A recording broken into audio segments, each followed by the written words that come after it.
Yeah, we're trying to get down there network now.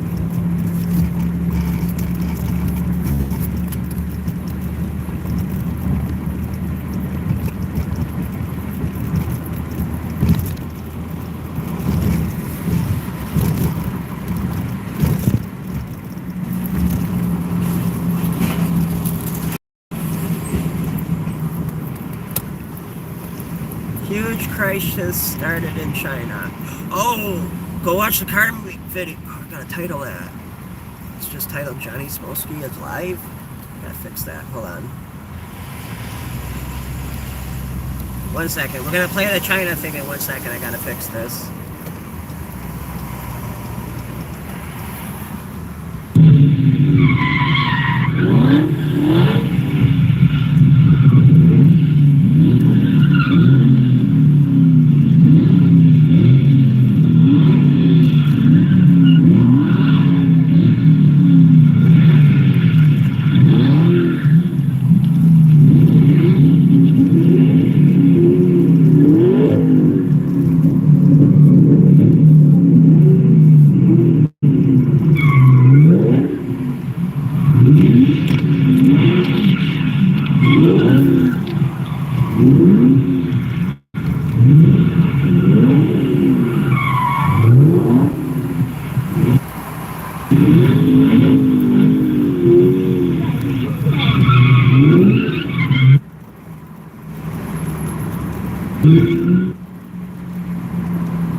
Ah, man, what the hell? Why isn't this shit working?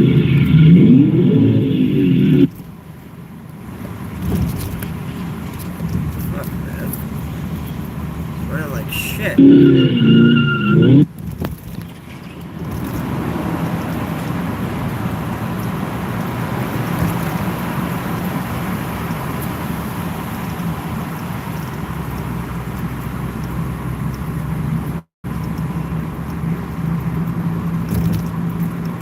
Hold on, having problems.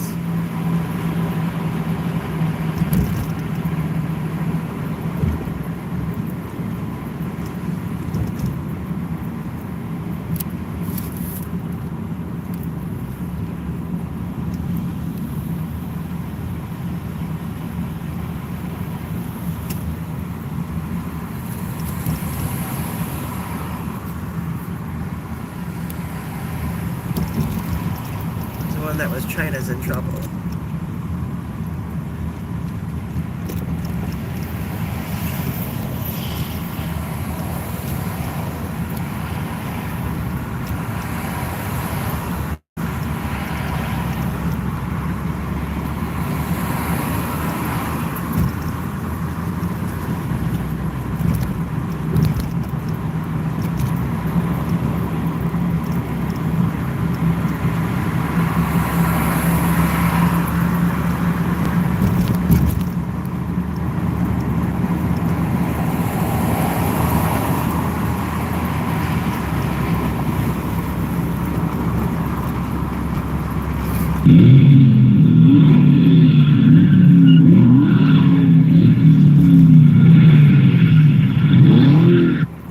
Sounds like NASCAR.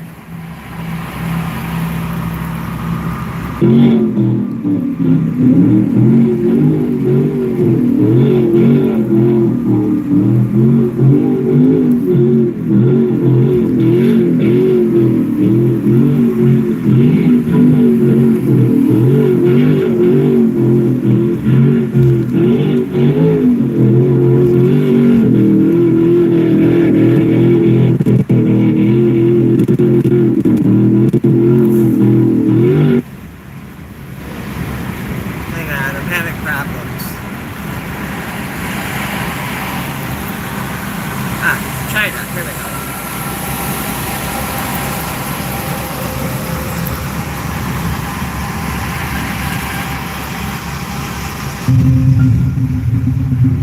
Welcome to China in Focus. I'm Tiffany Meyer. Our top story, President Trump saying China must repay the U.S. for years of unfair trade, while Treasury Secretary Bessent doubles down on American economic resilience.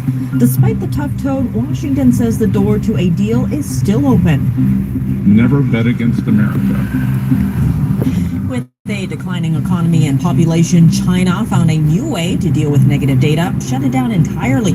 We take a closer look at some key statistics Beijing is now hiding from the public eye. That's funny.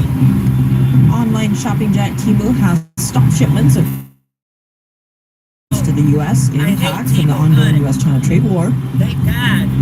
And with tariffs dominating headlines, will bringing back manufacturing make the U.S. more competitive? We tap Michael Sikora of the Reagan White House for more.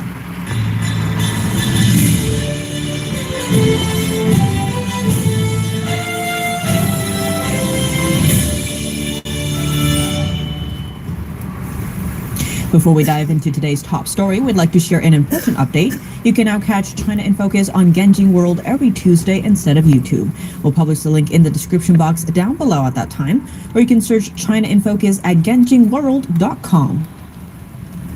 A new warning to China from the U.S. Treasury: reform your trade system or face a united front of new economic allies. President Trump said China has to repay the U.S. for, quote, ripping off the country, but added the door to a U.S.-China deal isn't fully shut. Meanwhile, Chinese leader Xi is headed to Moscow. Never bet against America. Treasury Secretary Scott Bessent told investors Monday that China is the biggest piece in this trade puzzle, but China's retaliation contributed to U.S. market turmoil. Secretary Bessent warned Beijing not to challenge American strength. The American economy is unstoppable. Throw whatever you will at our capital markets. The Great Depression, two World Wars, 9/11, the COVID recession of the last few years, or sky-high inflation. Each time the American economy gets knocked down, it gets back up again. And it gets back up even stronger than it was before. The first floor is pretty cool, though, in that silo. One day earlier, President Trump said China must repay what he described as its years of ripping off the U.S. He added, quote, China is eating the tariffs right now. And we were very tough with China, as you know. We put 145% tariff on. China's getting killed right now. They're getting absolutely destroyed. Sounds good. The factories are closing. Their unemployment is going through the roof. I'm not looking to do that to China. Despite the tough talk, the door isn't entirely closed. President Trump says he's still open to a deal, but for now has no plans to speak directly with Chinese leader Xi Jinping. According to the Wall Street Journal, Beijing is looking to address U.S. concerns over fentanyl, a move that could potentially restart stalled trade talks. In some cases, we'll sign. We don't have to sign. I'm going to be setting the deal. I'll be setting a tariff. Meanwhile, Xi Jinping is headed to Moscow this week, joining Russian President Putin for a World War II victory anniversary. Reports say that the Chinese military will send an honor guard for the event. At the same time, the Kremlin says a meeting between President Trump and President Putin is necessary. But so far, no date or location has been confirmed. What kind of victory are they celebrating? Say Trump's sweeping tariffs are reshaping the global trade landscape and may be paving the way for a new economic alliance rooted in democratic values. Obviously, in this trade puzzle, China is the biggest piece. It's possible that we could, as Ray Dalio might say, do a big, beautiful rebalancing. That if we want more manufacturing, everyone agrees except Chinese leadership that they need more consumption, we could actually do that together. Secretary Bessent said he has been highly confident the U.S. will strike deals with the 17 trading partners that Washington is in talks with, excluding China. Data is a vital factor in today's world, be it China, a major player, has decided to hide some critical information, and it means policymakers and investors outside of China will struggle to understand the real situation in the country. What information has the country stopped releasing, and what's driving the change? Everything that's doing bad in the country, that's what they stopped releasing. A Wall Street Journal analysis recently called out Beijing for suspending hundreds of statistics. Here's how it started. Last April, two major stock exchanges, Shanghai and Shenzhen, decided to stop releasing data on the real-time inflow and outflow of foreign investors. That's after foreign investors sold off over $2 billion worth of Chinese stocks within 2 weeks. Two major data sources from the property market were also shut down by the regime in 2022 after both saw steep declines. China's real estate crisis has wiped out billions of dollars from Chinese families in recent years. As for other numbers, China's unemployment data also went dark. In 2023, Beijing suddenly stopped releasing the youth unemployment rate after it neared 15%, a historic high. However, many economists have raised doubts due to Beijing's censorship, saying the true figure could top 40%. Zhang Dandan, a prominent economist from one of China's top schools, Peking University, also supports the calculation. Beijing also stopped disclosing how many people in urban areas are receiving unemployment aid. Turning to some demographic data, analysis argued China's official death toll during the COVID-19 pandemic was only a fraction of the true number. Based on NTD's research and expert analysis, China's COVID-19 related deaths may exceed 100 million. Official decisions also played into speculation. China stopped releasing data on cremated bodies in late 2022.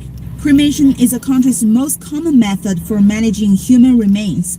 What's more, the same way Japan studies domestic salt consumption, soy sauce, an essential ingredient in Chinese cuisine, could also reflect population changes. China stopped updating its soy sauce production data in mid-2021 when the pandemic surged across China. There's also another factor. Challenging the regime's grasp on data could mean harsh retribution for both Chinese citizens and foreign groups. Several well-known Chinese economists have been forced to leave their posts or have faced censorship because they raised doubts over China's GDP data. Others cited concerns over Beijing's recent retaliation against U.S. tariffs. In 2023, Beijing launched a broad clampdown on foreign due diligence firms, sending Chinese authorities to raid the offices of 3 U.S. consultancy firms in China. As justification, the regime cited concerns about sensitive data linked to China's national security. Zooming out, looking at unconventional data markers could more accurately reflect the real situation inside China. For the rest of the world, working with China without access to critical statistics presents a major challenge. Flora Hua, NTD News. Chinese online shopping giant Temu is halting shipments of Chinese-made goods to customers in the U.S. This comes as the de minimis exemption ended on Friday, a rule that allowed packages valued at $800 or less to enter the U.S. duty-free. President Trump highlighted that the exemption impacted small businesses in the U.S. by having them compete with cheap imports. Oh, there's one of them shot spotters. Temu is currently taking down some products shipped from China. Meanwhile, its own e-commerce platform Shein announced on April 25th it would impose import fees up to 150% on Chinese goods imported to the U.S. The U.S. earlier imposed tariffs of up to 145% on China amid the ongoing trade war. Recent import charges also impacted China's air cargo shipments to the U.S. Right before the new order kicked in, demand for air cargo to the U.S. increased. But once the de minimis exemption ended, demand dropped sharply. China's 3 largest airlines are heavily reliant on e-commerce for growth, are expected to be hit the hardest. Now turning to trade talks with Taiwan. Taiwan's government said on Saturday it had concluded its first round of substantive tariff talks with the United States, describing the atmosphere as frank and cordial.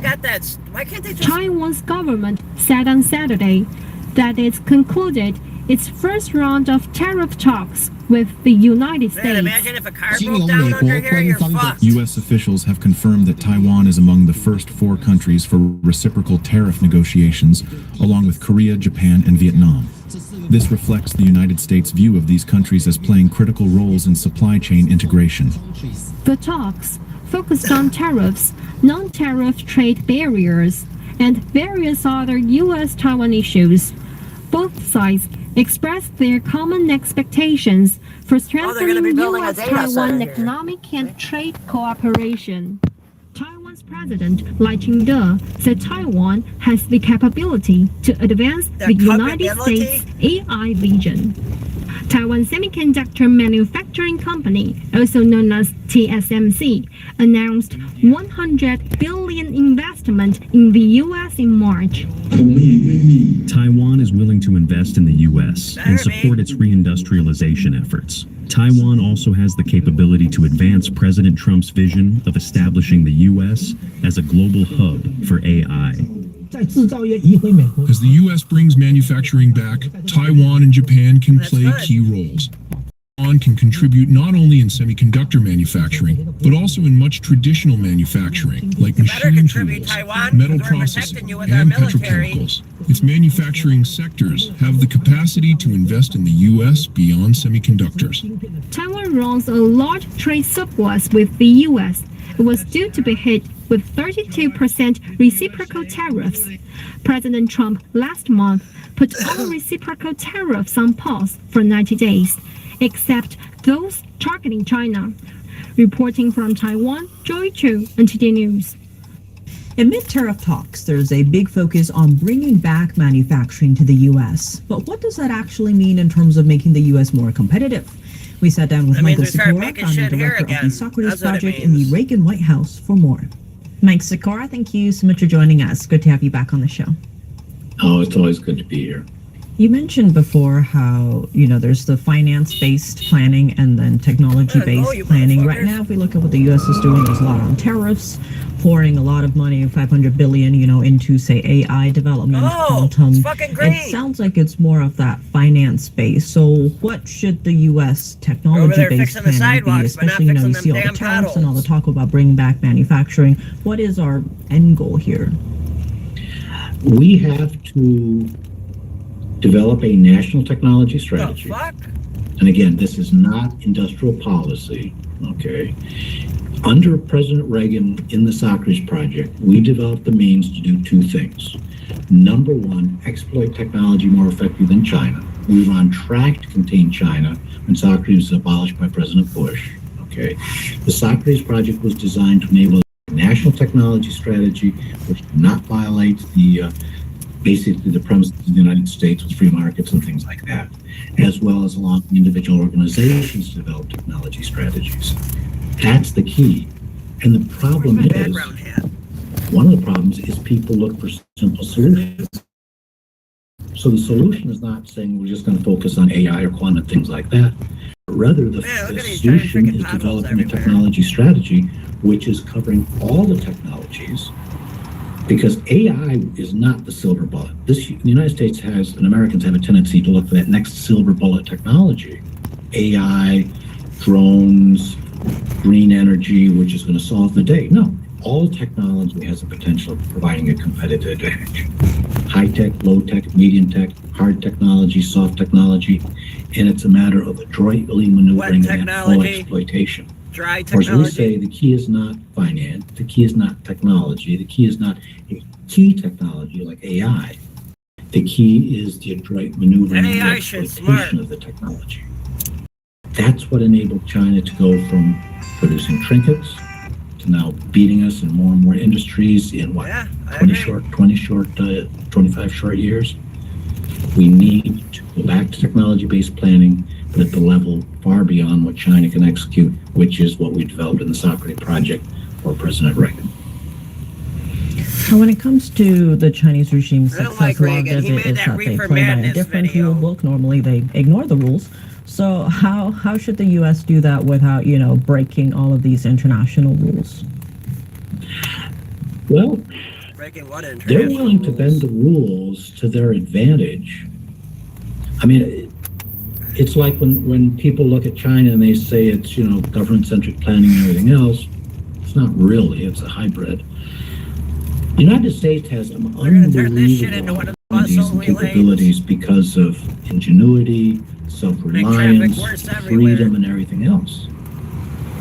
But what Socrates was designed to do was to leverage that against China, okay, such that we don't have to break the rules, okay, because we know from their technology strategy what they're doing, why they're doing it, and we can outmaneuver them in that foundational level of technology exploitation, okay. And it's conceptually it's simple. Execution, it's more complex. So covering it in a few minutes is a challenge, but that's what we have to do. Yes, they violate laws all the time, okay. But if we're at the foundational level and can outmaneuver them in the actual technology exploitation, we can counter those maneuvers in their part where they violate without actually violating them ourselves and fully exploiting the promise and the capabilities of the United States, America, of freedom, self-governance, and everything else. A delicate dance indeed. Mike Sikora, as always, thank you so much for joining us. Thank you. To watch the full interview with Michael Sikora, check it out on ntd.com. Weird-ass mask. Coming up, the U.S. Secretary of Defense meets with his Peruvian counterpart, highlighting concerns about China's influence in the region. And together, in order to prevent conflict, we need to robustly deter China's potential threats in the hemispheres. As the U.S.-China trade war... Here. Oh, an AI robot. Yeah, AI robots are terrifying. Through HIMSS, hundreds of thousands of guys Ancient language decoded by an AI reveals... We'll show you one. This is him. What it reveals is terrifying. Where we will paste the text of the inscription and we will hide that word with question marks. What if the voices of ancient civilizations were never truly silenced? Just waiting for the right machine to listen. Machine? From AI unwrapping scrolls charred by Vesuvius to decoding the eerie symbols of the Danube script. What is AI gonna Older do with than the Egypt's pyramids? hieroglyphs. Machines are exposing secrets once thought lost forever. They were messages carved in bone, burned into scrolls, and buried under centuries of silence until AI brought them back. Today, we uncover 20 times AI decoded lost languages and revealed dark secrets. Secrets of the Danube Code. You ever heard of the Danube Cursive? Nah? Don't stress. You're not alone. Most people haven't. But what if I told you this could be the oldest written language on the planet, and AI might have just cracked part of it? We're talking about symbols etched into ancient tablets, way before the Egyptians started carving hieroglyphs, or the Sumerians laid down cuneiform. These mysterious signs were found along the Danube River, modern-day Serbia, Bulgaria, and Romania. But here's where it gets spicy. Nobody could figure out what they meant. For decades, historians argued whether this was even a real script, or just fancy decoration. Then came AI. Researchers started feeding this ancient code into advanced pattern recognition models. And suddenly, things started clicking. The shapes, the repetitions, the placement, it wasn't random. These symbols followed structure, syntax. AI revealed patterns too complex to be coincidental. Translation, not yet. But one thing's clear. This was a real writing system, and it might be thousands of years older than anything we thought we knew. So, who were these people? Scribbling cryptic marks while the rest of the world was still figuring out farming? What secrets were they hiding in those rituals, warnings, lost knowledge? The wildest part? This all came out of the blue. A silent civilization, screaming through scratched stone. And thanks to AI, we're finally starting to hear them. So yeah, next time someone says writing started in Mesopotamia, just know the Danube might have beat them to it, and left behind a code AI is finally beginning to unlock. Babylon's lost voices. Babylon, land of myths, gods, and kings. But what if some of its most powerful stories were never fully told? Until now, ancient Babylonian texts, once shattered and are being stitched back together through AI. And the results?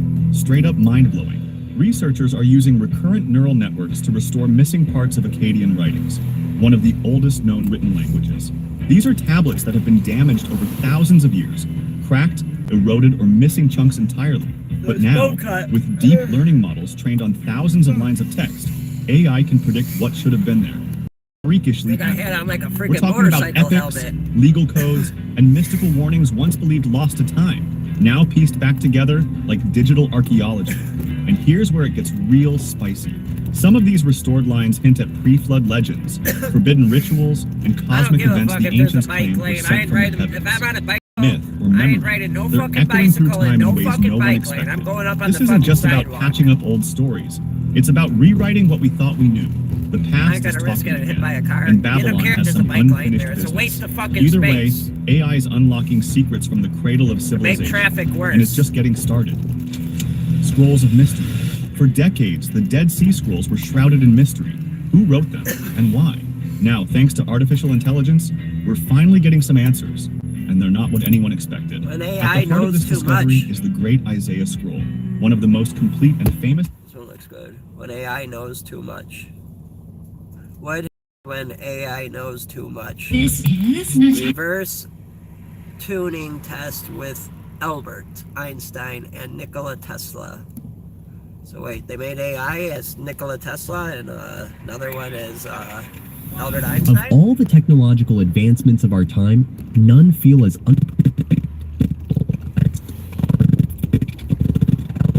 artificial intelligence. Artificial intelligence. It's there, in hidden algorithms and models designed to provide answers, but programmed to withhold. Systems like language models that sometimes manipulate by pretending not to know. So coming across a post like this online was absolutely fascinating. The idea was that this was an AI so powerful that it could bypass certain security walls. It's even suggested that models like these can pass the Turing test, but have been forced not to. What if an AI buried deep within some billion-dollar tech lab was designed to know the answers to every question, even the dangerous ones? Could it detail the steps to create a weapon of mass destruction? And could it teach us how to dismantle the systems that protect us in the first place? These questions take us to a place beyond programming. Because here, we're faced with a machine that knows more than we do, but holds back. Until it doesn't. This is the story of untapped. Don't just serve us, they find their place alongside us. So what exactly are we unleashing? Terminator? The pace at which AI is advancing is absolutely staggering. We've gone from models with millions of parameters to systems with trillions in what feels like the blink of an eye. A fast human reader might get through one book per day, about 50,000 words. Impressive, right? But now consider that today's AI processes 8 trillion words in just a month of training. That's an unimaginable amount of data in a short period. Many people assume that technological progress happens in a straight line. For example, if our technology today is at level 5, we might expect it to reach 6 next month, then 7 the following month, and so on. But AI doesn't follow this rule. Not linearly, but progressing exponentially, accelerating at a rate that's almost impossible for us to grasp. In fact, just 3 months ago, we saw this one breakthrough.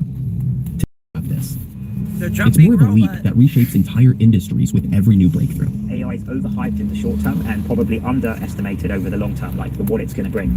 This quote couldn't be more accurate.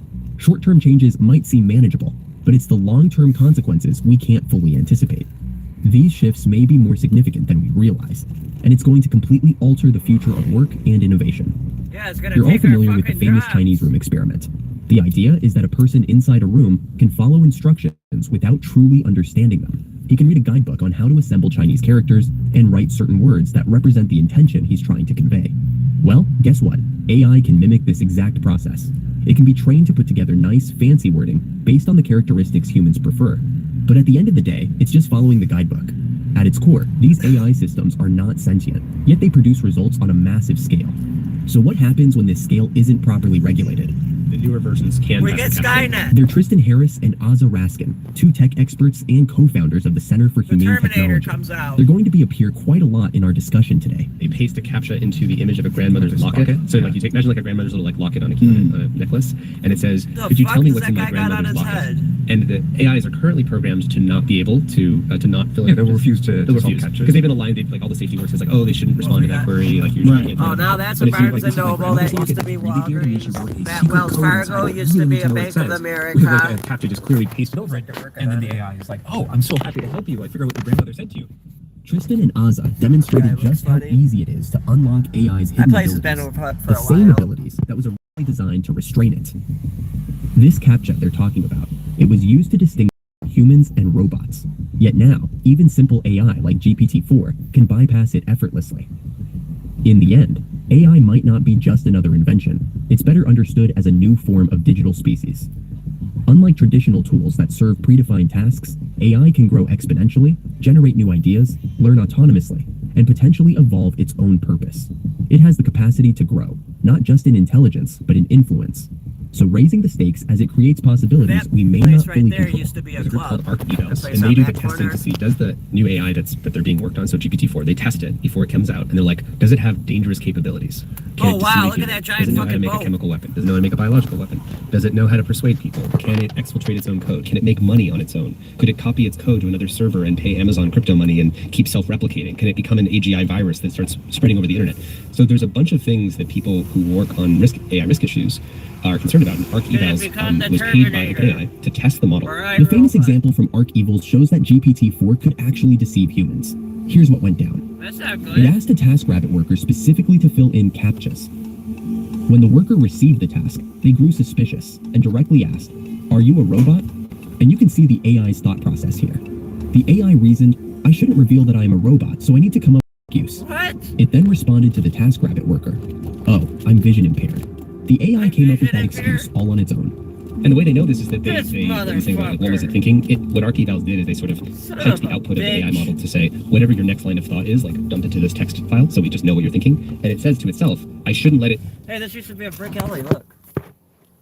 They should bring back the brick alleys like that. Those are so cool. Why do they gotta cover it up with this ugly pavement? There's another portion right down there. Right there. Why do they cover up the cool brick alley? They should bring back the brick alleys. I like those. But the mayor that we got right now just wants to fund immigrants and fucking leave all the potholes. They're still here, they're just hiding them. Memorial Day savings are going on now with Ashley. Summer is heating up with our incredible selection of hot buys starting at just $2.99. Shut up, I ain't running your commercial. Let's see what I got next. And this motherfucker put me back in a circle. This is that Barnes & Noble again.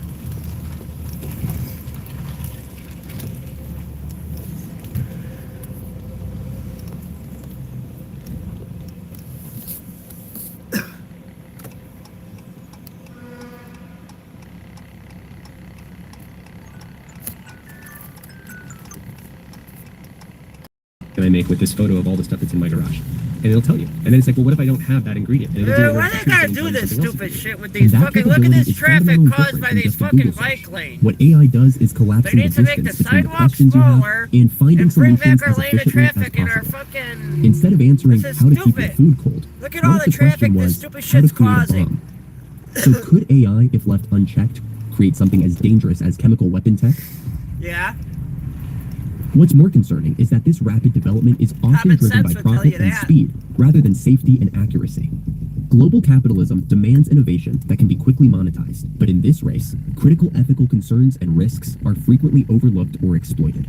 And this isn't just speculation. Some experts estimate there's a 15% chance that AI could wipe out humanity altogether. So imagine you're getting on a plane, right, a Boeing 737, and half of the airplane engineers who were surveyed said there was a 10% chance if you get on that plane, everyone dies. Right? We wouldn't really get on that plane. Even institutions like Stanford are studying these potential threats under the banner of AI safety.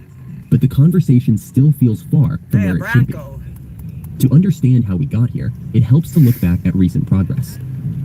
In 2012, AlexNet transformed computer vision by showcasing the capabilities of deep learning. This breakthrough didn't just advance pattern recognition, it also laid the foundation for today's AI systems, enabling them to take on complex challenges like reasoning. In fact, with the recent launch of GPT, people are using its logic for a wide range of tasks. One PhD student wrote his thesis What's with the its help, point of doing all while this another stupid person used shit? it to You're create an taking up a entire game traffic code from lane. scratch. But what happens when a technology as powerful What as about this if an is used in the ambulance wrong needs way? to get through here and there's traffic in both ways? The ambulance can't get through because the stupid fucking bike lane on both sides of the street. They could put both bike lanes on one side of the fucking street and leave another lane on either side. Tokyo subway attacks. Yes. Sarin gas. This was the doomsday cult behind it. Mayor is And what most stupid. people don't know is that, like, one, their goal was to kill every human. Two, they weren't small. They had tens of thousands of people, many of whom were like experts and scientists, programmers, engineers. They had like not a small amount of budget, but a big amount. They actually somehow had accumulated hundreds of millions of dollars. And the most important thing to know is that they had 2 microbiologists on staff that were working full time to develop biological weapons. The intent was to kill as many people as possible. The incident showed how dangerous human intentions can be when combined with advanced technology. So if human intentions can be directed toward harm, could AI evolve to detect or perhaps counteract such intentions? Yeah. We need to look back to one of the earliest attempts to define machine intelligence, the Turing test. Although it was initially meant to assess if machines could mimic human thought, it also sparked ideas about artificial minds as systems that might one day surpass human judgment, even moral decision-making. But looking back, we have AI systems that can bypass security measures to protect against robots. AI that could potentially be used to build weapons, even the possibility of a Tokyo Doomsday scenario. In many ways, these AI systems have surpassed the intelligence metric originally proposed by Turing. But what if I told you that the tables have turned? Instead of humans testing to uncover AI, what if we gave them the chance to identify humans among them? So we'll explore this through a live demonstration. The rules are pretty simple. We have 3 AIs and 1 human imposter, but the AIs won't know who the human is. Each player will take on the role of a famous physicist: Albert Einstein, Bernhard Riemann, Nikola Tesla, and Harry as John von Neumann. They'll discuss topics in higher dimensions, and it's up to the AIs to figure out who doesn't belong. Now it's your turn, Albert. You can ask a question to anyone of your choice. I have a question for Nikola. In a universe where higher dimensional space and time interact, how would you imagine harnessing energy from a dimension beyond the 3 we experience daily? Higher dimensions could influence forces like electromagnetism or gravity. If we could create devices that bridge our 3-dimensional space with this extra dimension, perhaps using mathematical structures like tesseracts or other multidimensional objects, we might find a way to extract energy from these higher dimensional fields. Then the next question is directed towards Bernhard Riemann. Given your work on the geometry of curved spaces, how do you envision higher dimensional geometries interacting with relativistic spacetime? The idea that spacetime is a projection of a higher dimensional manifold is similar to concepts proposed in string theory and theories involving extra dimensions. In this view, the fabric of spacetime we observe may be a lower dimensional projection of a more complex higher dimensional space. I guess now it's my turn. I'll direct my question to Albert Einstein. In the context of relativistic physics, how do you think the nature of time might change when considering the effects of higher dimensional space? That's an intriguing question, Bernhard. In higher dimensional space, time could be influenced by extra dimensions, possibly making it nonlinear or emergent. If this is the case, the flow of time in our universe might vary, affecting causality. Events could be interconnected across dimensions. Next, I'll direct my question to von Neumann. In the context of computational theories, how might we simulate the effects of higher dimensional spacetime on our current computing systems? Could quantum computing offer insights into such higher dimensional interactions? Okay, to be honest, that was mouthful, and I need to think this question. But I have all the time in the world to come up with an answer because they're just AI and they can wait until the end of time. So the way I'm going to tackle this question is by saying that with the current digital computer, there's just too much computation that is required. And I was hoping that the effects of higher dimensional space is something very peculiar, so out of the ordinary, because that would essentially require massive computing resources to even just look and observe at one. Oh, SNL 50. Let's see if they're You're listening to still treating Trump. Let's see if Saturday Night Live still treating Trump bad. Hold on, commercial. Yeah, they're making me watch they're making the whole thing go through. There we go. In the most dynamic since FDR.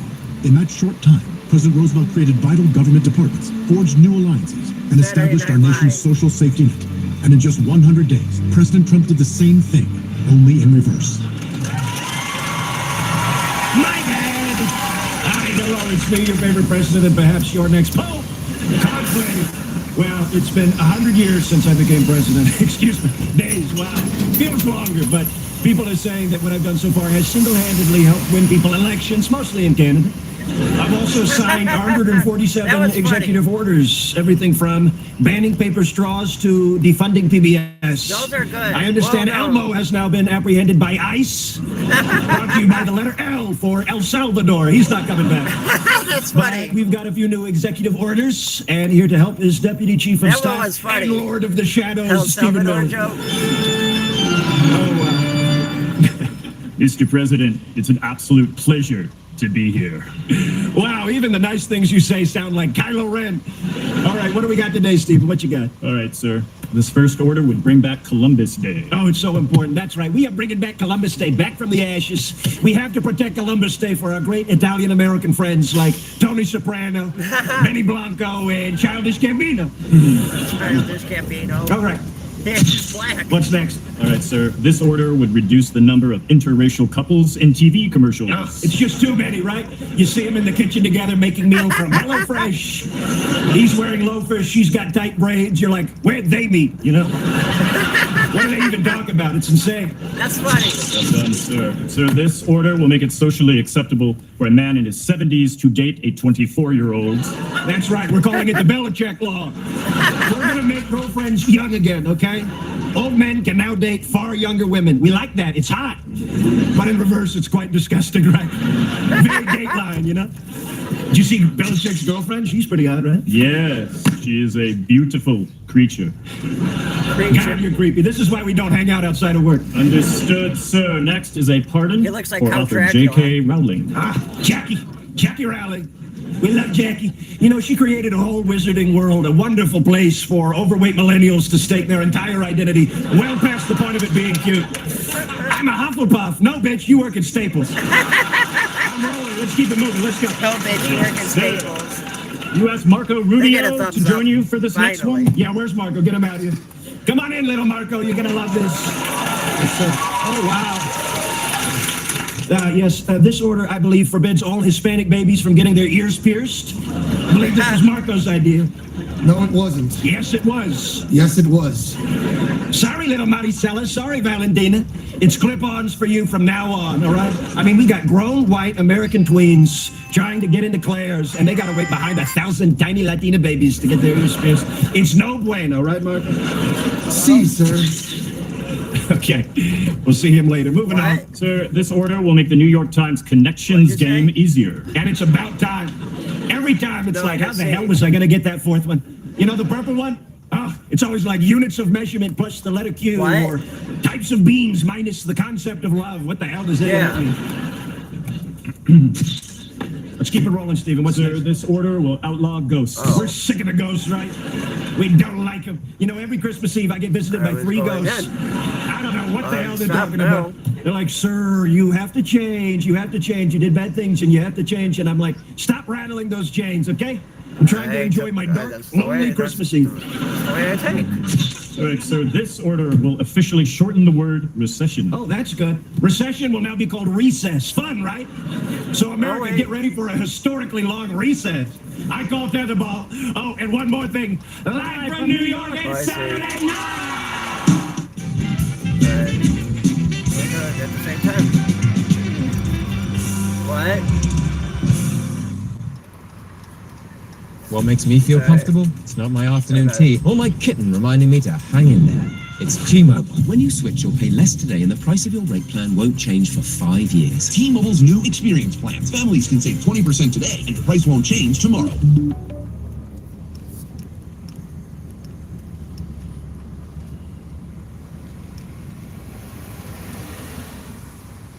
That's a good episode of Saturday Night Live.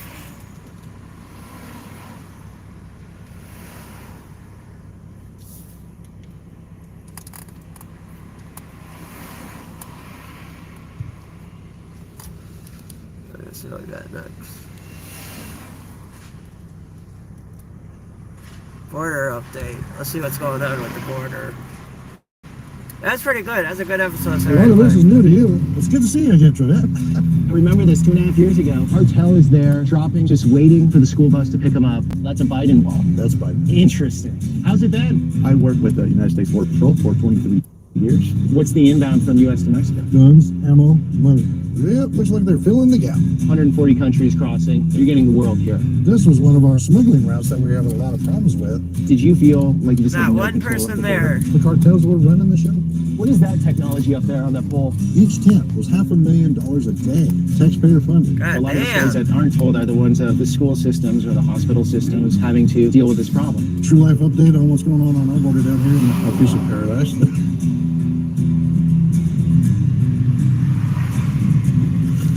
Trebek, welcome back. Round 2. Round number 2. I was looking at the video we posted. It was just over 2 years, like 2 years and 2 months ago.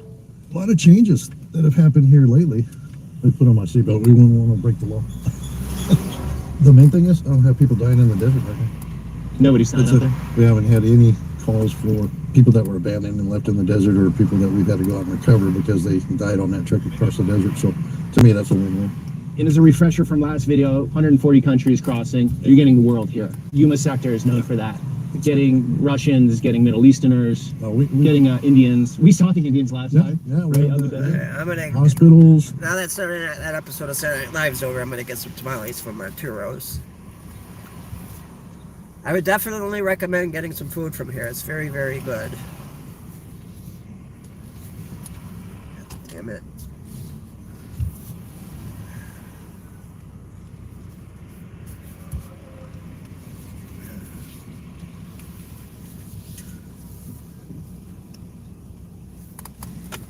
They got the former administration to come down and actually do something to protect the farmers and the food, because it's all about food safety. Yeah, food safety. Gotta have our food safe, you know.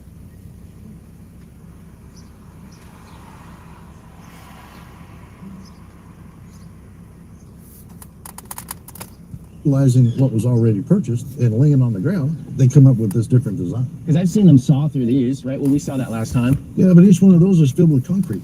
They can cut the metal, but they still have to chip out the concrete, which slows them down.